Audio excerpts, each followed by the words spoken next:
Welcome to the RotoWire Fantasy Baseball Podcast.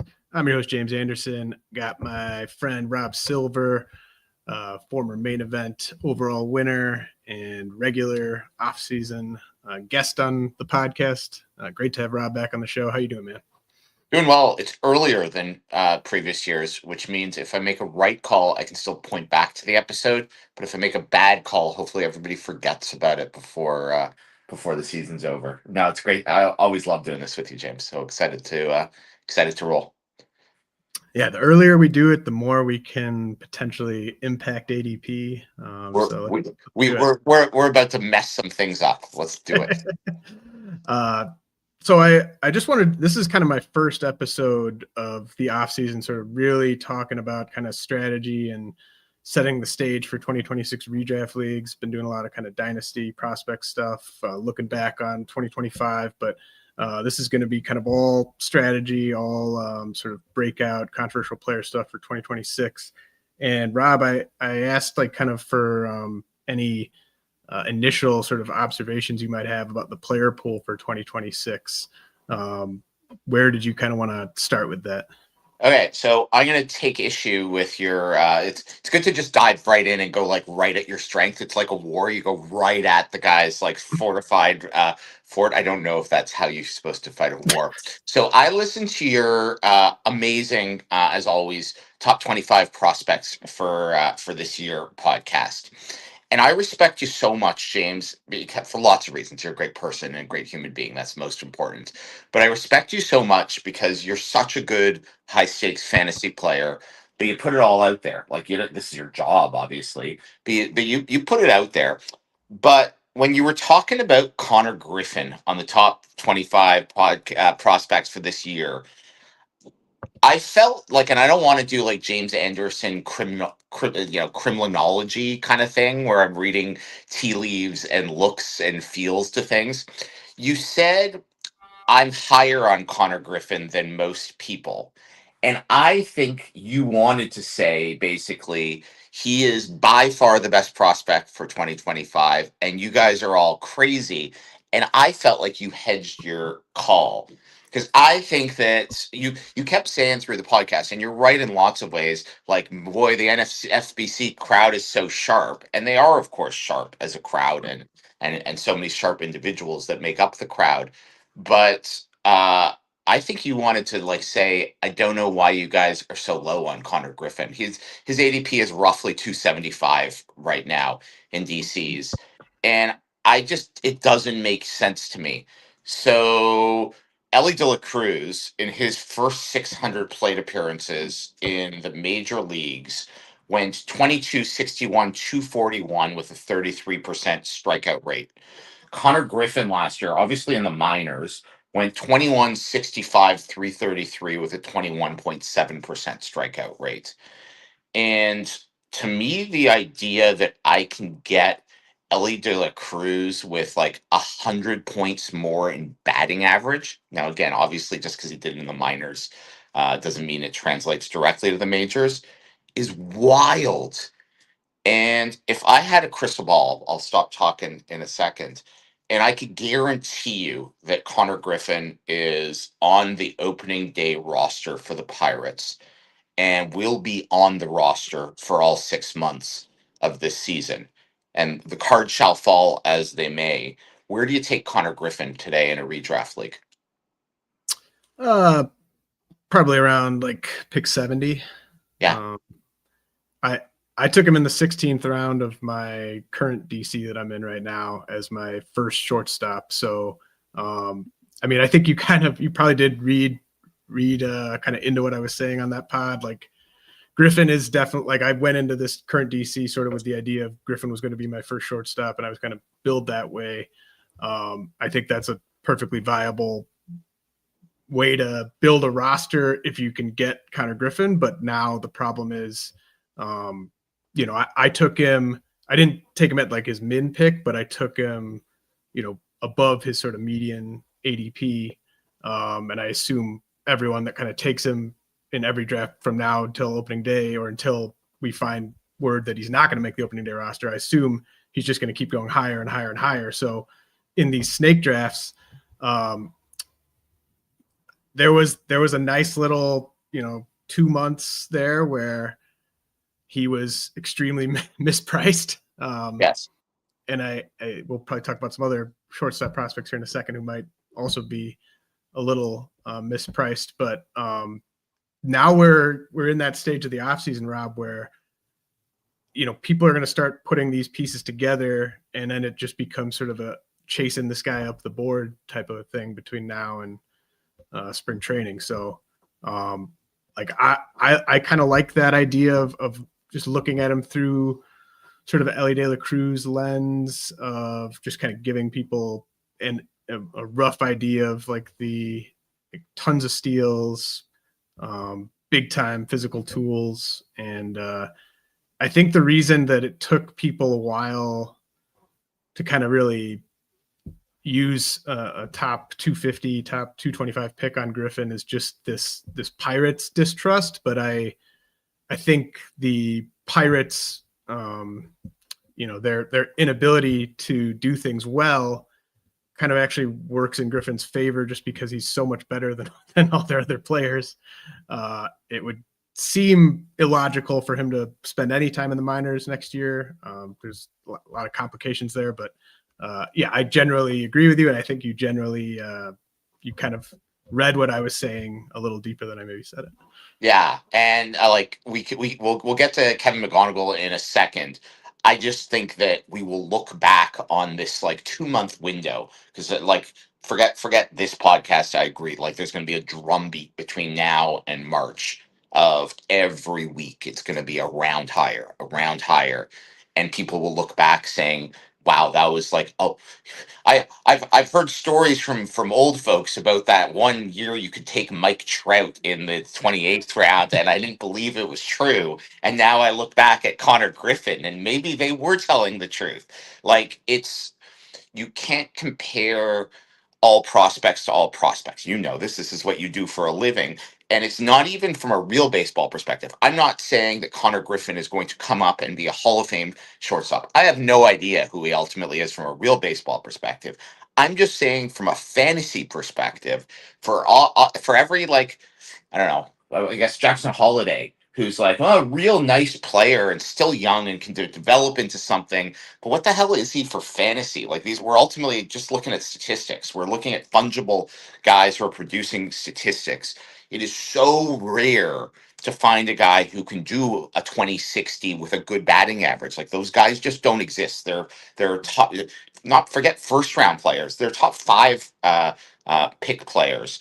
And Right. I agree with you. It is easy to be cynical. Like, so the Pirates are going to be cheap and play games and they're going to mess around. I think the argument is far more likely in a world where they are are being rumored to like. I know the Kyle Schwarber to the Pirates thing is BS, and it's just them trying to like create some positive noise and to like quiet down the players union and so on.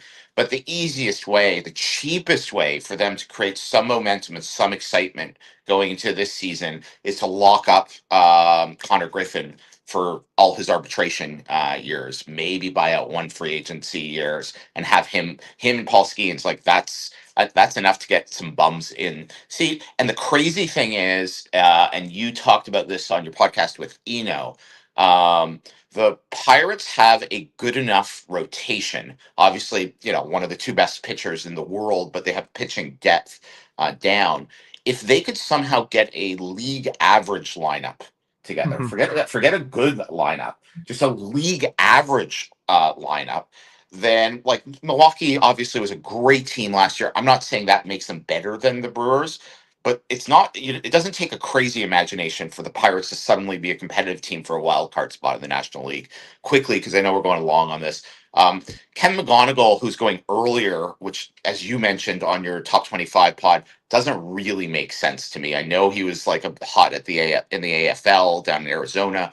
I think all the same arguments apply. It's if nothing, if anything, it is stronger because the Tigers have potentially this is their last year for Tarek Skubal. So their window, such as it is, closes real fast. As many good prospects as they have, if they lose Tarek Skubal, they are not they're not their team, the same team. So I think every team should try to put the best team on the field from day one.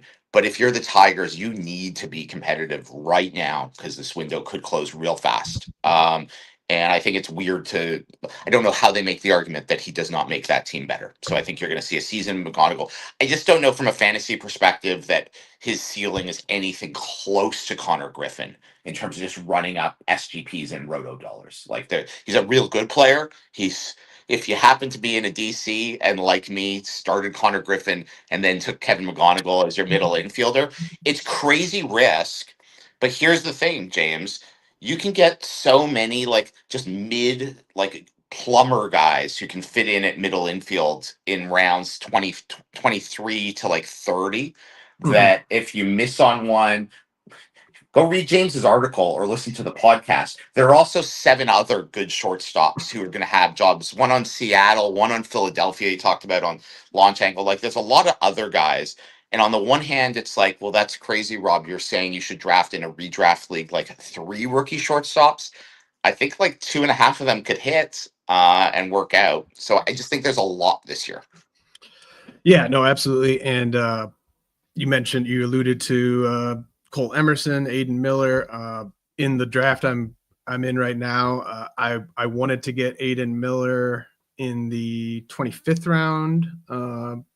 I had already taken Ernie Clement as my second shortstop eligible player behind Griffin. I won't do the barking, James, for Earn Dog. That's a Phil Dussault thing to start barking when he hears Ernie Clement. Well, and I wanted Aiden Miller, but Aiden Miller goes in the 25th round, and then right after him, Colt Emerson goes. So it is sort of just the season we're in where everyone's kind of just playing chicken with these ADPs. Everyone's going ahead of where their ADP is, and everyone's kind of looking at the same stuff. So, just be aware of that if you go into one of these drafts thinking you're going to take all these guys, near their most recent like min pick. It's probably not going to work out that well. But I do think this is one of the themes of the 2026 redraft fantasy baseball season to me. Just the fact that we have these, 4 or 5, you throw JJ Weatherholt in there, 5 basically shortstop eligible players with 0 big league experience who all have a chance to make the opening day roster for their teams. And 3 of the 5, Miller, Emerson, and Weatherholt, could quickly add third base eligibility in season. So just kind of tracking those 5 shortstops, especially the top 2, Griffin and McGonigal, and just sort of seeing where their ADPs go, seeing how they perform this season. I think that's one of the themes of 2026 for me. Rob, I want to talk about trying to find some sneaky power breakout options in these DCs. There were 33 players who hit 30 plus homers last year, and I would submit that 10 of them were legitimate surprises. So almost a third of the 30 homer seasons, I would say, would have qualified as sort of a semi-bold prediction, at least at the beginning of the season, to say that they would have gotten there. You have Jo Adell, who hit 37 after previously hitting 20 as a career high. Taylor Ward getting to 36 after a previous career high of 25. Nick Kurtz hits 36. Byron Buxton, George Springer. Trent Grisham, I think, was the biggest surprise of the 30 homer guys. He hit 34 after he doubled his previous career high of 17. Don't think we're going to find this year's Trent Grisham necessarily, but then you had like Michael Busch, Vinny Pasquantino, all jumping over 10 homers past their prior career highs. Same with Seiya Suzuki. Pete Crow Armstrong hit 31, came into, was a rookie in 2024, but only had a 148 ISO that year. So basically the point is, like, there were 10 guys of the 33 guys who hit 30 plus homers where they were huge values on draft day, because people weren't really banking in that level of power from those guys. So I wanted to try to see if you and I could kind of maybe nominate a couple candidates here to be surprise 30 plus homer hitters in 2026, because we've talked about speed plenty in past years, Rob, batting average, but I mean, power is just so important. Obviously, home runs are going to count in several categories for each one hit. So, do you want to start us off here and maybe try to Sure. nail And what I've done is I have tried not to be lame and pick like Giancarlo Stanton stays healthy for 4 months instead of 3 months and gets to 30 home runs because that's obvious but boring. Saying that, I also will say the proviso. I One trend for me is I'd much rather pay for power and have certain power and try to find cheap late speed than vice versa. So I'm going to play the game because I'm on your podcast and this is the game we're playing. But I feel way more confidence, which we may do later, about finding late speed. So first guy I want to talk about is seems really forgotten, but had a really nice year last year. So it's bold, but not that bold. It's bold based on where he's going. Jorge Polanco. Jorge Polanco is a free agent, and I don't know if he goes back to Seattle to be there, like mostly DH and occasional second baseman. But do you realize, James? Maybe this is lame, but I don't think it's lame because where he's going, he had 26 home runs last year, just over 500 plate appearances. And the thing with Jorge Polanco has always been, can he stay healthy? And him just as a DH, potentially in a nicer ballpark than Seattle. But even if he goes back into Seattle, he finding guys late who have the potential for 25 to 30 plus home runs with batting averages that won't kill you. Steamer sees him as basically like a 25, 27 home run, 250-ish hitter. But that again is, I assume, in either a neutral or Seattle park. So I think if Jorge Polanco stays healthy, big asterisks, he can hit 30 home runs this year, and I think that would surprise people, even though he came relatively close last year, and he has done it before. Yeah, Polanco's 46% hard hit rate last year was easily a career high. And the fact that he's kind of moving into this DH phase is potentially very encouraging for his durability. Like you said, it's just got to find him a full-time job somewhere. I think that'll probably happen. I'm actually, my first nomination is a guy who was Polanco's teammate last year, Dominic Canzone. Nice. Player that, I think most people know he had a good year, but he had a 518 X slug last year. Only played about half the season, but I think he's got room to potentially get to even more power. Like he hasn't really optimized the air pull as much as he possibly could. He had 11 homers, 181 ISO in 82 games last year, under 270 plate appearances.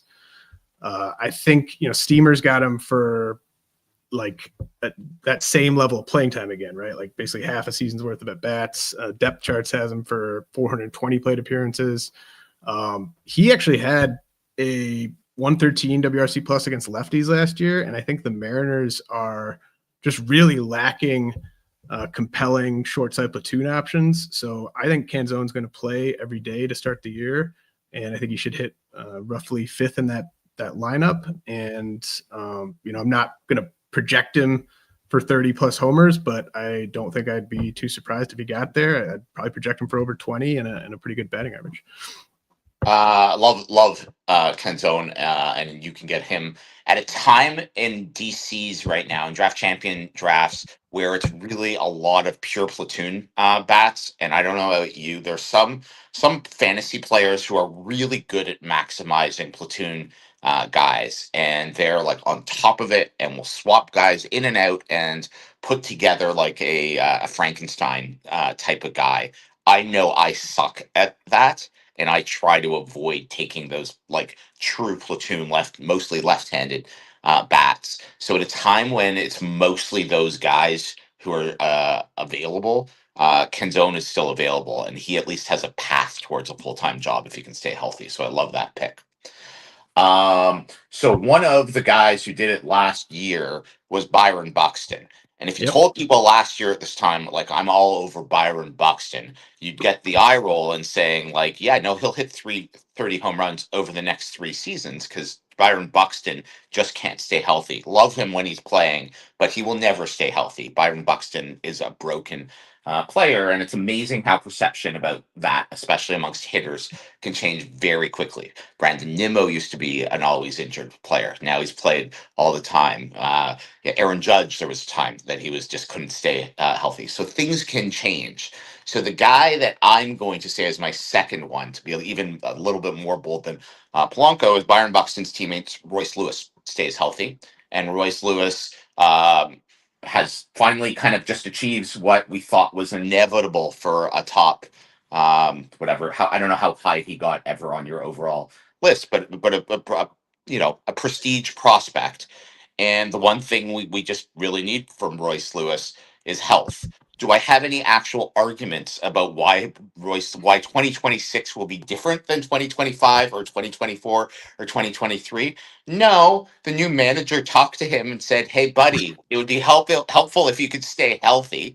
I think he's had jokes aside, so like maybe now he'll try. I don't think he wasn't trying. But like he's now into his arb years, or coming into his arb years, and yeah, so I think it's like I think he's cheap enough, and he's still the skills are sharp enough, both on for Roto, both on the speed and the power, that it's not if 30 home runs may be a stretch for him, but it's certainly within his range of outcomes. But like a 25-15 type season with health is entirely there, and I think he's where he's going.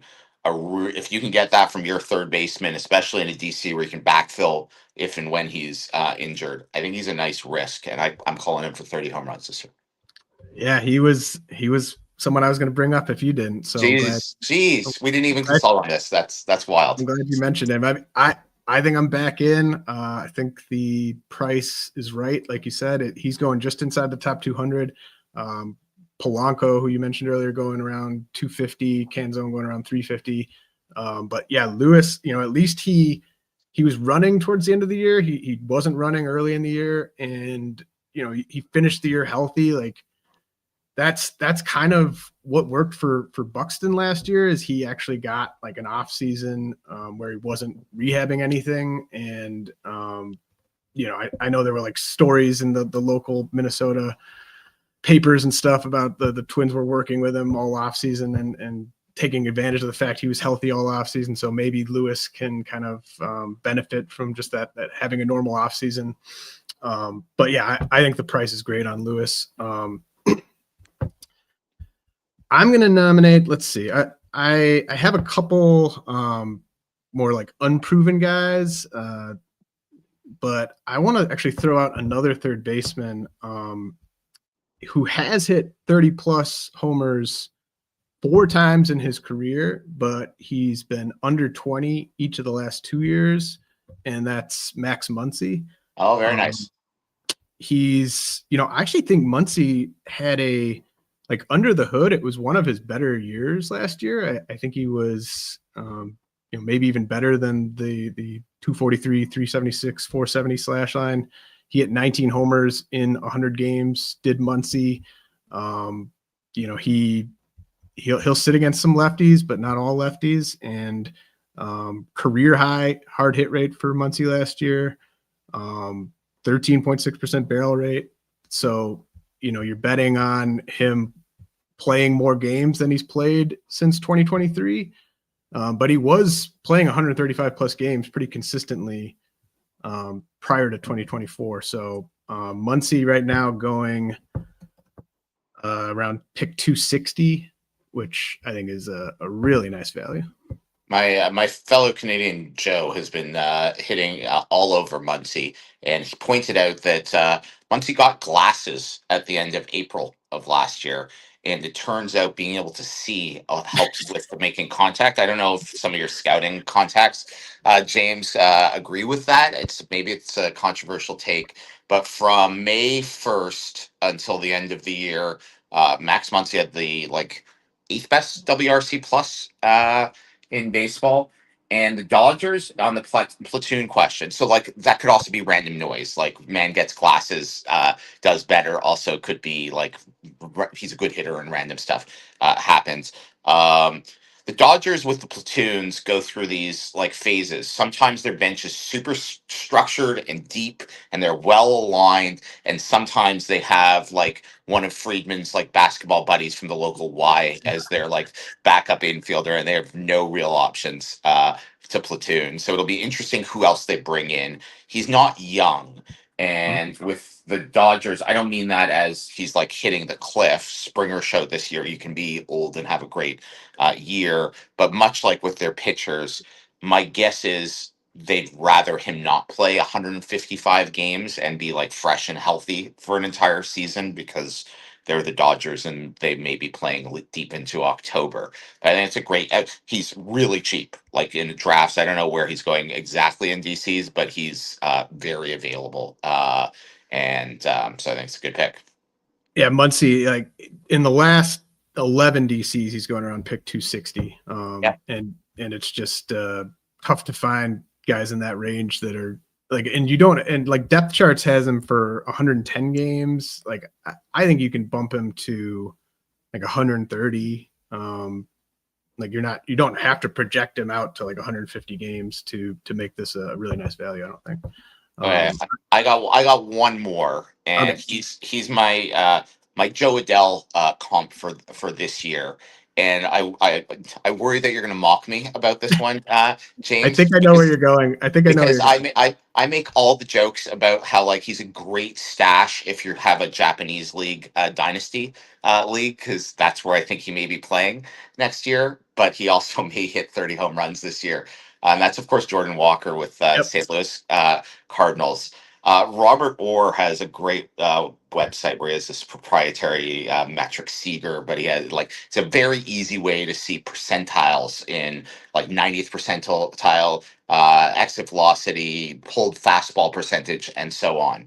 And if you line up Jo Adell's before last year, so his 2024 and Jordan Walker's 2024 or 2025, they're eerily similar with one big exception. Jordan Walker last year, as bad as he was, and like he's atrocious. Again, I make jokes about him playing in the Japanese league, which is deeply unfair, obviously, to him.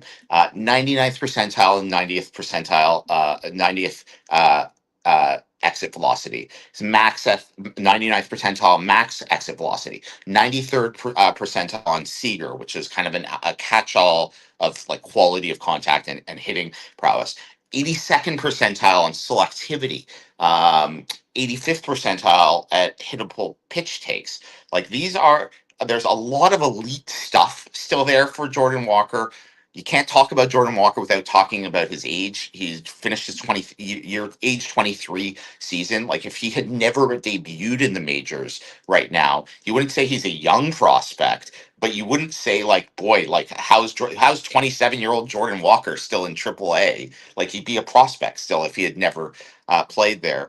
The biggest difference between Walker and Adell is pulled full ball, fly ball percentage. Adell before the breakout was pulling a ton of fly balls, so he just had to improve on that a little bit. Walker is not. Walker said earlier this week that he found something with his swing while working at Driveline Baseball in October and was really excited about it. Reports Derek Gould of the St. Louis Post-Dispatch. So I am going to call that Jordan Walker will hit 30 home runs. When I look back at his scouting numbers, like just at Fangraph, again, I don't know what you had him at in terms of like his raw power and his game power, but like he was a guy who screamed 40 home runs. Like the batting average may have been 200. Like there were other questions about his game, but the power from scouts coming when he was coming up 2-3 years ago, I guess already now, the power was off the charts. Oh yeah, I mean you mentioned the max EV from this year was 117. I mean, now he has to find something at Driveline because he had his average swing length was 8.3 feet last year. I know that's like not something I cite all the time on the show, but like you want to be kind of around 7.3 feet. Most guys are kind of 7 6, 7 7 down to like 7, but like 8.3. I almost never see guys with a swing that long. So that you're not going to be able to pull balls in the air if your swing's that long, but the impact potential is obviously still there. And I think, if you want to kind of buy a distressed asset, like look for teams that maybe weren't doing stuff that smart with a player. And like, I think Walker has probably been mishandled since he got to the majors. Adell probably wasn't getting the greatest coaching his whole time in the majors. So like, that's how you can maybe get a late bloomer here. So I'm excited to see what he does in the spring. I am not drafting Walker, I don't think, but I 100% get the case. Like I wasn't drafting Jo Adell. So what I'd say about Jordan Walker in terms of like bringing it back to actual fantasy, I'd have a way more interest in drafting and taking a flyer on Jordan Walker if I was right now drafting a fab league, like a redraft league. If I was doing, we talked when you were on Launch Angle, like if I was doing an early online a RotoWire online championship draft, 12 team, maybe it's too shallow, but like him as the last pick. And it's like either in spring training, I'm like, holy cow, he has fixed his swing. This could be awesome. And I've got an awesome 30th round pick. Or no, that is still Jordan Walker. I've seen that, and that's Jordan Walker. He may not even make the team coming out of spring training, and he's a very easy cut. In a draft champions league where I am stuck with him for 6 long months, I do not want to stare at Jordan Walker's name for 6 months and say, so I just decided to draft 49 players, not a 50th player this year. All right. So I'm going to just quickly go through the other guys I had here. I'll go from sort of least likely to hit 30 homers to most likely. Kobe Mayo, I think, is worth mentioning. With the Orioles, he hit 4 homers over the final 2 weeks last year. I think he'll get a chance to play every day in spring training. And like his Steamer 600 doesn't think 30 homers is that crazy. Sal Stewart of the Reds, another first baseman. Love the park. He's really been growing into power over the past year or so. And again, like Steamer doesn't think 30 homers for Sal Stewart is like that crazy, especially if he's playing every day. And then, Jack Caglione, not bold in the sense that he's obviously still a very young player and only struggled in his first taste of the majors last year. But I could very, very easily see Caglione hitting 30 homers this year. And then the most likely of these guys, kind of cheating, but I do think Dalton Varsho could like blow past 30 homers this year. Yeah. Like some of the guys I mentioned from last year, like it wasn't that Taylor Ward hit 30 homers, it was that he hit 36 homers, and like I could see that being the case with Dalton Varsho this year. If you don't do this at work, or at least close the door to your office if you're doing it, because people may get concerned if they walk by while you're doing this on your computer. Do home runs per plate appearance, like lower the plate appearance cutoff, and see the names around Dalton Varsho from last year and just how much damage he did. And if you want to like dream on what Dalton Varsho could do, look at how he was doing against left-handed pitchers at the end of the season and then into the playoffs. And it's not that Dalton Varsho is ever going to dominate against left-handed pitchers, but if he can be a league average hitter against lefties, given his elite defense in center field, which means there's every incentive for the Blue Jays to keep him on the field if he can just be credible against lefties and he stays healthy. And again, I'm not a big believer in this, and he wants to get paid. He's a free agent coming up. You put that all together, and I don't think it's crazy whatsoever. In fact, that's one of those like sneaky, boy, that looks bold, James, but is actually not that bold at all. And that's not a shot at you. I just think, of course, Dalton Varsho can hit 30 home runs this year. So it's a good pick. All right, so let's move to reliever landmines. And I know like you guys were talking on Launch Angle, the episode that just came out today about like Devin Williams and where he should be going after signing with the Mets. And I sent you a list, Rob, of the 22 relievers that have top 200 ADP in recent DCs. And I just wanted to see if one or two of these guys stood out as just like, what are people doing taking this reliever this high when there's a very high likelihood of them not getting anywhere near the 20, 25 saves you're hoping for. So to repeat the Devin Williams thing, um, it's not that we don't like Devin Williams or I don't like Williams. I think if he is the closer for the Mets, then there's every reason to think that he'll be very good and have an excellent season and definitely earn back what his current cost is. It's until Edwin Diaz signs somewhere. There's a massive risk that you have one of the best eighth inning setup guys in the league, which is not what you're paying for. So there's obviously a cost at which the risk is worthwhile, but we kind of landed on a 50-50, which I know is the lamest, most cowardly probability you can assign to an event. It's a coin toss, but it feels sort of right. The second that Diaz either signs with the Mets or signs anywhere else, then Devin Williams' ADP has to move dramatically one way or another. So I just think that where I think he's going as of today, and again, like this is all very new and moving, and often ADP, well, ADP by definition takes a while to catch up, but I wouldn't want Devin Williams anywhere near the first 10 rounds right now until that signing takes place. Yeah, I mean, you're not getting Devin Williams then until that signing takes place, right? Which I'm fine with. Yeah. Yep. So the whole thing about paying a premium price for a closer, look, you're doing drafts in like November, December. We're December 3rd right now. So like first off, and both of us have done and are doing drafts right now. So by definition, you're a little bit crazy. But if you're spending a big price on a closer, when you know that there are all these jobs that are uncertain, there are all these free agents that are out there that are going to sign, so situations are going to change. I want to, if I'm spending a third, fourth, fifth, sixth round pick on a closer, which from a pure valuation perspective is wrong, it's certainty. It's like, I don't want to take the risk and muck around with changing jobs. And of all the guys who have a job, but are going early, the one to me that just jumps out as, boy, that's risky is Hader. I don't want a guy who missed 2 months and there were noise he would have been healthy for postseason play, maybe.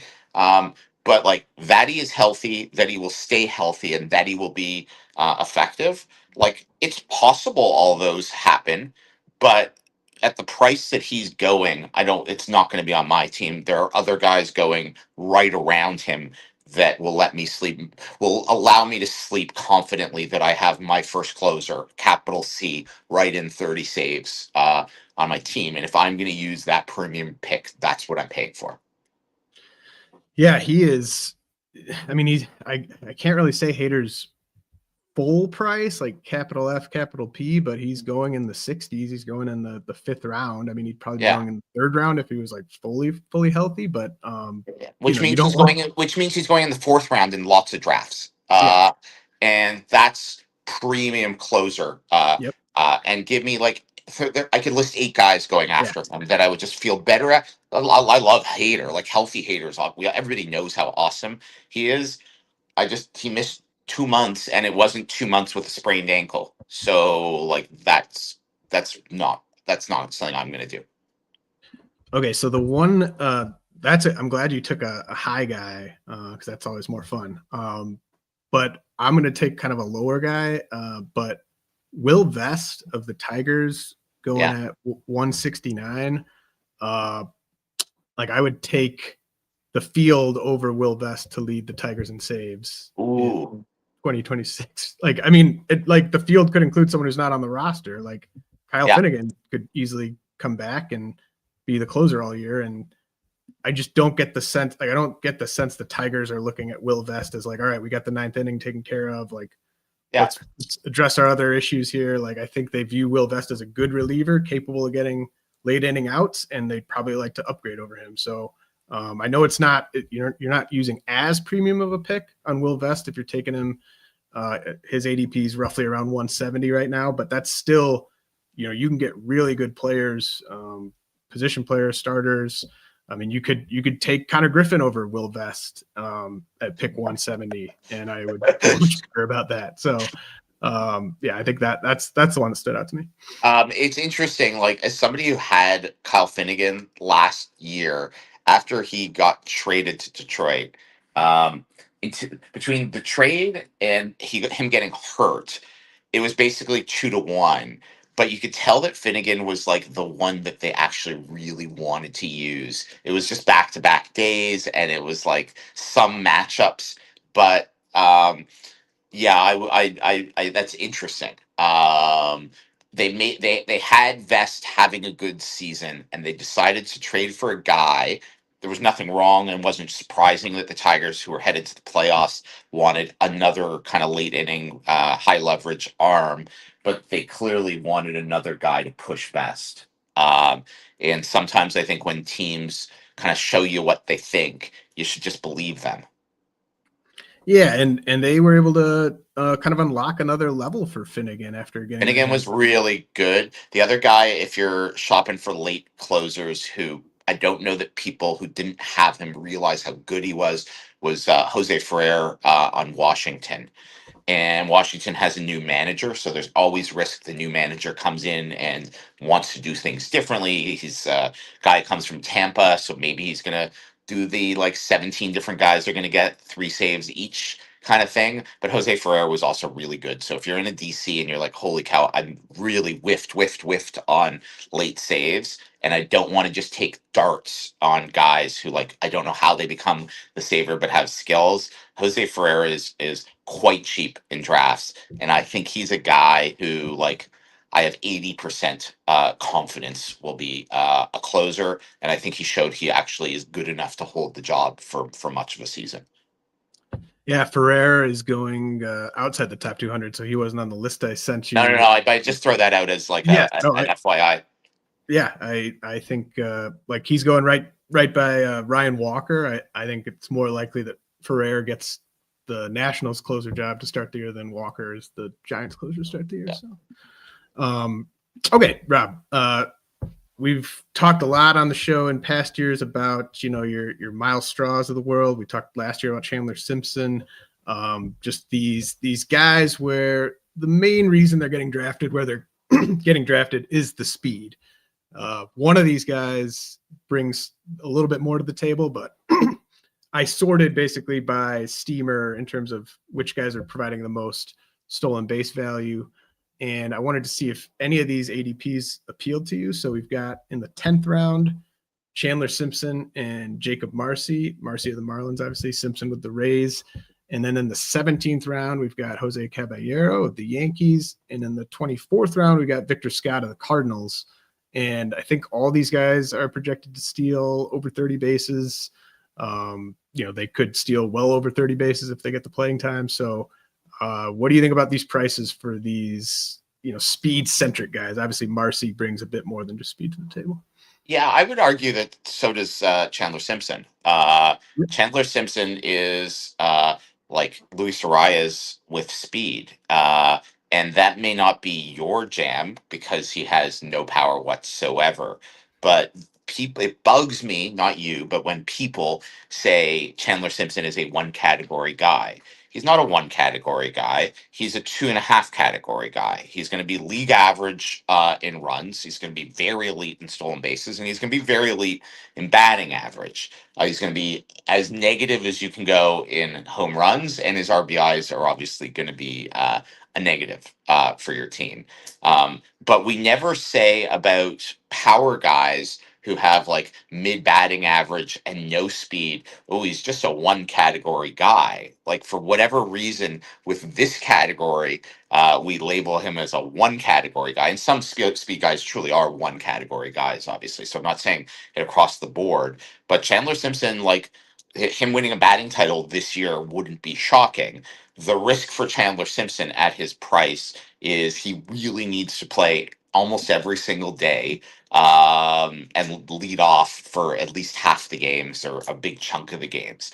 If he's playing half the games and hitting ninth, his value takes it. He'll still steal the bases, so he'll still achieve what you want. But I don't know that he's 10th round pick. But if my batting average is hurting in the 10th round and I've gone heavy power up front, like if I start my draft with like a Kurtz Junior Caminero double tap in the back half of the draft, and I just decide I want power and a decent batting average, then maybe I get a couple of catchers in the middle rounds. So I'm getting to the back half, towards round 10, and really behind in stolen bases and want a little bit of a boost in batting average to take some more shots later. I think Chandler Simpson at cost is absolutely fine and could very well return value. The thing I will be looking for in spring training is I want to hear stories quoting Tampa's manager saying, "My God, his defense has gotten so much better this year," because that's the big thing. If he comes back and everybody is wow about his defense, he's getting much better routes to balls this year. His decision making in the outfield is night and day after a winter of working on it. And he's the kind of guy who everything I know about him, and you probably know more than I do, James. You know many things I don't. Many things. Is he seems like the kind of guy who probably is working 12 hours a day right now on the things he needs to work 12 hours a day on. Whether he's capable of it, I don't know. But if Chandler Simpson comes back and his outfield defense is better, good, and there's tools there for it to be good, then I think he could be a great buy in the 10th round. Obviously, depending how you construct your team, he's a complicated player. Yeah, no, I don't disagree with anything you said there. I think the playing time is like the one thing to watch, and you laid that out very well. I think that would honestly be the most surprising part of him winning a batting title would just be him qualifying for a batting title, just because I think the Rays just love like mixing and matching, and like they're going to have reasons for having him in the lineup. They're going to have reasons for not having him in the lineup. They just got a bunch of similarly valued players they like moving around the board. So they're just such a different team when he is in the lineup to when not. And I know the Rays are very analytically driven and they don't go for my vibes kind of thing. But holy cow, like he just disrupts games and he just makes things happen. And I don't know if the Rays care about any of that. Again, if he's a good outfielder, it solves so many problems.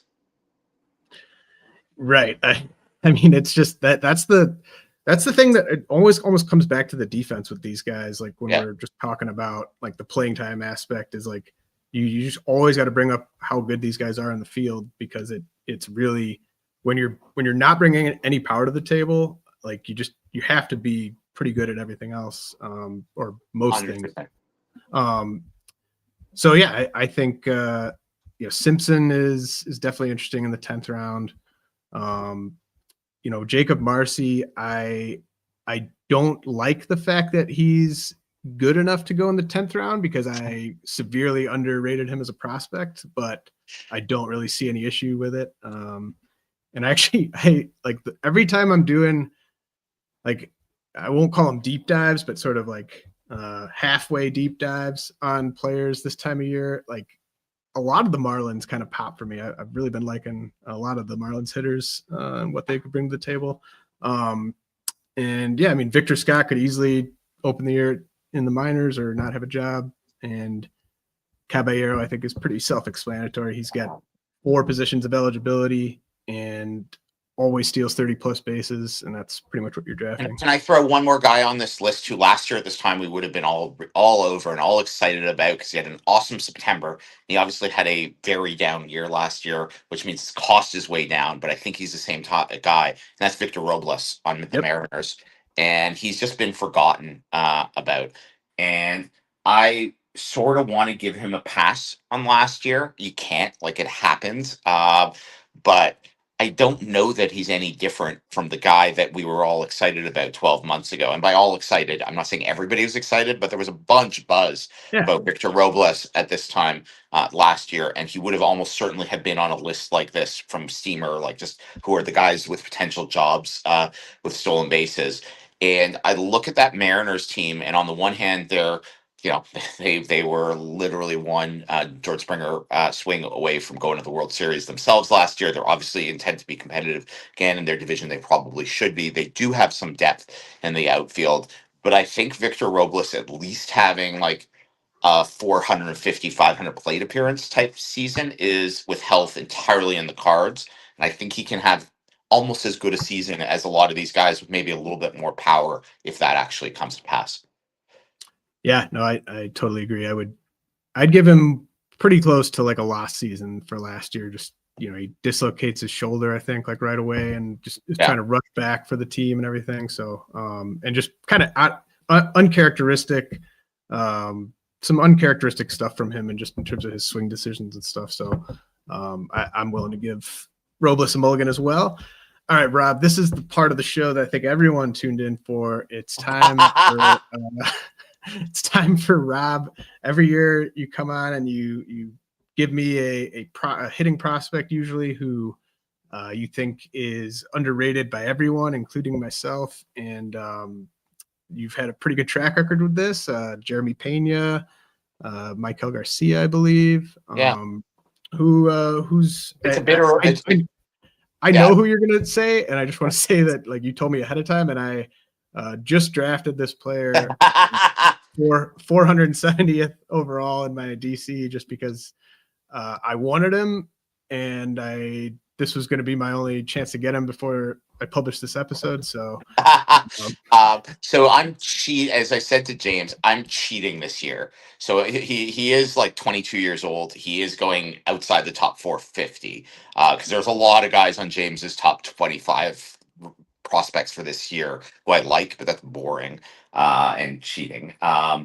So this guy has burned his rookie eligibility, though. So it's a bit of a fudge, and he wouldn't be eligible even if James wanted to put him on his list because of the standards James holds himself to. And my pick is Adael Amador from the Colorado Rockies. I know most people listening know exactly who that is. He was rushed last year to the majors because Thairo Estrada got injured and they had nobody else. And to say that he struggled in the majors is an understatement. He was horrendous in the majors. He wasn't ready for the majors. So, like, put all the jokes about the Rockies and player development aside, they sort of had no choice but to rush him. So I don't blame them in this one instance for using him, but he clearly wasn't ready. But what he's done in just 190 games in Double A and Triple A, 860 plate appearances, 26 home runs, 58 stolen bases, and he's, to your point previously on defense. And correct me if I'm wrong, James, because you actually know such things. I read a few articles. He's not like Gold Glove, Jeremy Pena quality middle infielder, second baseman, almost certainly, but he's pretty good. Like his glove is good enough that he's a legit middle infielder. Saying on the Colorado Rockies is like saying he's good enough to play second base or rover on your local peer softball team. I know at this point, but like on a good-ish team, his glove is good enough to play a real second base on a good team. Is that fair? Absolutely. So I think that, and does not have a sure job. When I see Steamer projecting like a 22-year-old for a 17% strikeout rate, 251 batting average, 1321 with full-time plate appearances, that's Bryson Stott. That's easily a top 100 hitter.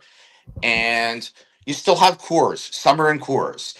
So I don't know that he goes to spring training and emerges with the second base job. There's enough guys around in Colorado that it wouldn't shock me if they decide he needs another month or two in the minors. But for where James just got him in a DC, he's a guy that absolutely has path to at least 3 to 4 months of plate appearances.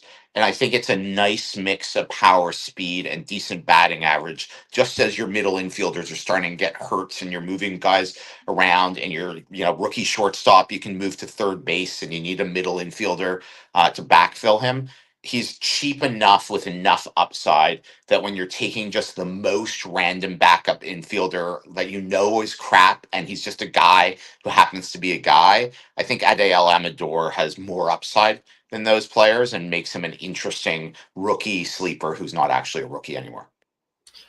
Yeah, no, I think that's an awesome call. I had him sort of circled as a guy that I wanted to get in my current draft before you mentioned him, and so it was great to hear you kind of in lockstep with me on that one. And if you the Rockies, who knows exactly what they're going to do, but if you just kind of sort their position players, it's Ezekiel Tovar, and then it's just this flat run of like Kyle Karros, Hunter Goodman, Brenton Doyle, Ryan Ritter, Dale Amador. Like all these guys, Steamer thinks are about as good as each other as the second best position player on the Rockies.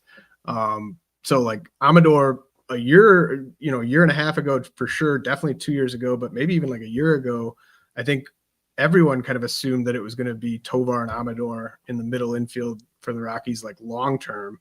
Obviously, like you said, Amador wasn't ready last year, but they're invested in this guy, and like that double-digit homers, 20-plus steals. I think it's like that on a per plate appearance basis is in play. And even if you just start him for the Coors games, I think he's totally fine. Can I ask about one more guy who jumped out who I really don't know who the heck he is? Also, I don't think qualifies as a rookie, but is basically a rookie. That's Nasim Nunez on Washington.